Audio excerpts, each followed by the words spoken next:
Cadillac Optiq ја стартуваше европската кариера. Како компактен кросовер, тој е почетен модел во понудата на марката која сега брои 3 члена. Во однос на другите, има подинамичен изглед со акцент на спортскиот печаток, без притоа многу да се жртвува на луксузот. Силуетата му е налик на купе, а контурите робусни. Внатрешноста е направена со поголема употреба на одржливи материјали, за кои е користена дури и рециклирана новинска хартија.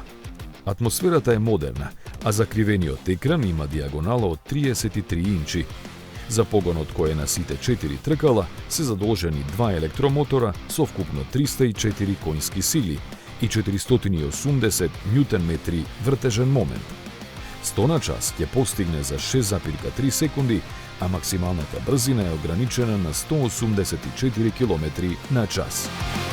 Батериите од 75 кWh обезбедуваат автономија од 425 км, а за 15 минути ќе се наполнат за поминување 1/3 од тоа. Како и другите модели, Cadillac Optiq ќе биде достапен на купувачите само во Германија, Франција, Шведска и Швајцарија, со 2 пакети опрема по цени кои стартуваат од 65.000 евра.